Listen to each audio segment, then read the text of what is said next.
everybody, Captain Steve for Boat Test Reports. Thanks for joining us this week. This week's episode is brought to you by Dometic. With millions of products globally, Dometic users all have one thing in common: they're going somewhere. Let's start with our news, our biggest story, and this is big. The governors of New York, Connecticut, and New Jersey recently announced that marinas, boatyards, and manufacturers of recreational boating equipment will be open. The governor and the mayor announced that they will start opening marinas to the public, and while it's not business as usual, it is a start. Some of the local beaches are open. Connecticut marinas are open. New Jersey and New York also. This is a profound development because the governors of these states have otherwise imposed strict lockdowns. In announcing the opening up of boating, the governors have tactically endorsed the concept of boating as an essential activity to help Americans survive the pandemic. Everyone is going to be watching this to see if it works. If you mess it up locally, you mess it up globally. So please pay attention to strict social distancing regulations. Shout out to the family that takes the quarantine to a whole new level and better level by overcoming financial obstacles and hardships by homeschooling their kids on commercial halibut trips. There's times when the wind's not blowing, the fish aren't biting, so the kids run out on deck and start doing their worksheets and their flashcards, and then the wind might blow, the fish might start to bite. That's how we're going to be eating. That's how we're going to be supporting ourselves for the foreseeable future. Those kids are not only learning, they're learning that getting by can take hard work and no one gets a free pass, so good job for parenting on that, Mom and Dad. Many ramps in Florida are closed to commercial fishermen, no news there, but recreational boaters seem to be embracing a loophole in that regulation and going out and getting commercial fishing licenses. Today, Boca Raton's Silver Palm Park boat ramp open to commercial fishermen. The city reminds boaters that no recreational boat launches are permitted. Only boaters with commercial permits issued by the city of Boca Raton are allowed. On Facebook, city officials said that no fishing from the seawall will be allowed either, and restrooms at the park remain closed. The Florida Fish and Wildlife Agency has seen spikes in commercial fishing license applications, and Florida's WPTV News 5 compared the number of licenses issued between March 1st and the 22nd, when ramps were open to the public, and March 23rd and April 7th, after ramps were closed. In Palm Beach County, the numbers jumped from 6 to 314. In Broward County, they went from 0 to 171. Martin County Sheriff William Snyder says it's such a substantial increase that it would lead me to believe that people are using it as a loophole. You think, Sheriff? The big news this week from BoatTest is the opening of virtualboatshow.com with over 2,500 boats, both new and used, including over 2,000 boats we've tested. Be sure to visit it. And finally, one of the best guides to marina and facility reports is on Wagoner's Waterway Guide website. Data can be sorted as desired by clicking on the top of the columns.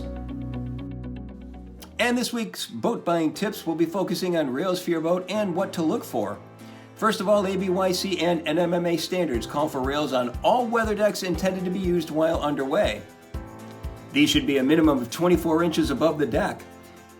An intermediate rail, line, or wire mesh should be fitted wherever the height exceeds 24 inches. For flying bridges, the standard is a surround of at least 30 inches, 24 in the case of seatbacks being used. And rails shall be on all companionways and ladders. Grab rails, grab rails, grab rails, grab rails.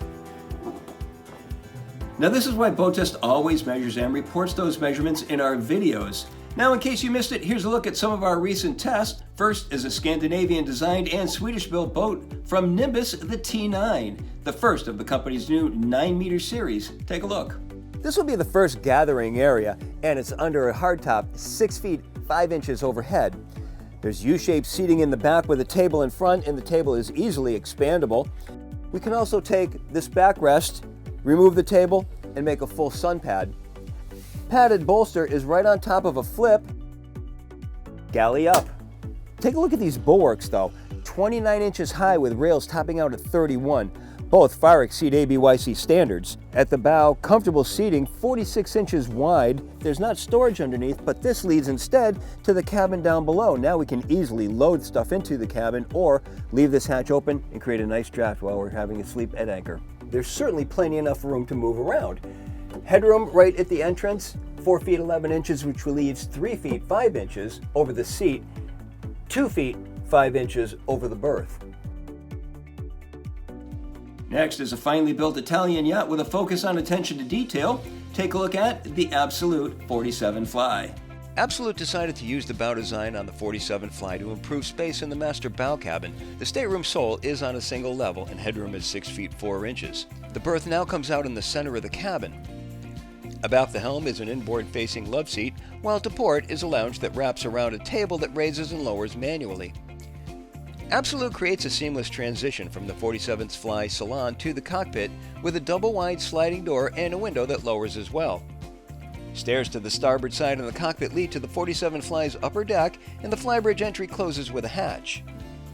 Beneath the fiberglass hardtop aft is a lounge that wraps around a teak table.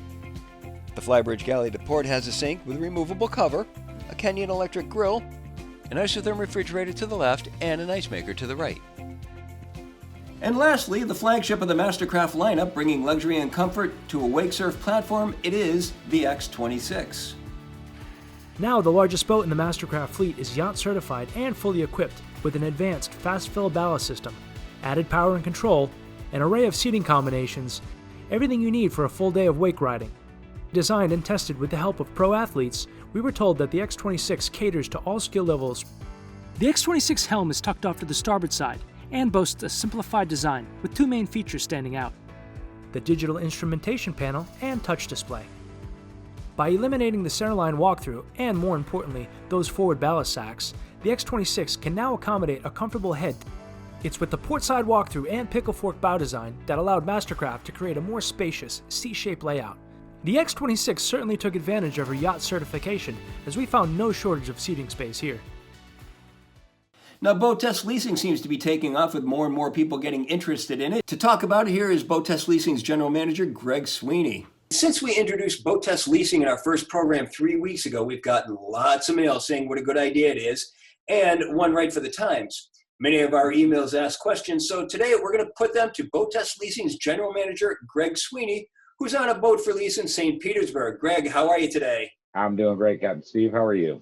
Good. I hear you're practicing some social distancing down there.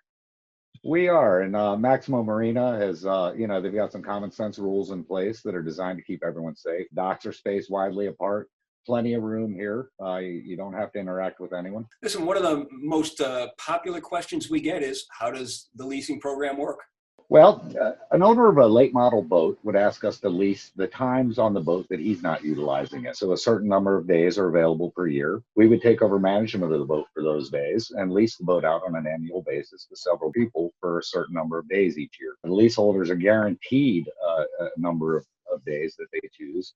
And by selling a number of leases and managing all expenses, we're able to give the lessees a down payment and monthly payment that's very affordable, and it flows through to the owner to defray his costs of ownership. The most common question then becomes, how much does it cost to lease a boat? Well, the down payment and monthly payments depend on the cost of the boat and how many days are in the annual lease. The boats that we lease are all fully equipped premium brands and models. For example, the new Pursuit DC-266 that I'm sitting on is one of them. I think you've tested this boat. Yeah, the twin engine, joystick, electric flush toilet. That's her. So the cost for this new boat is over $240,000, but an annual lease would start at $3,500 down and $359 a month. That includes all expenses except for your fuel and ice. How long are the leases? Well, that's up to the leaseholder. On this boat, the leases can be as short as a year or as long as 5 years. No matter how long the lease is, there's always one down payment, so you can see the longer you lease the boat, the cheaper it becomes per day. One last question. Do you give training on the boat? Absolutely. Our instructors are all Coast Guard licensed captains, and they teach all the boating safety rules, as well as give you a one-on-one free instruction on how to operate the boat and all of its systems. The leaseholder can ask for a refresher course anytime at no cost. Outstanding. Well, if you're looking for more information, you can find it at BoatTESTleasing.com, and you can reach out to Greg directly, gsweeney@BoatTESTleasing.com, or by his phone number. Greg, thanks so much for being with us. Now let's take a look at some viewer questions. Can you give us some sample questions from the captain's exam? Well, sure I can.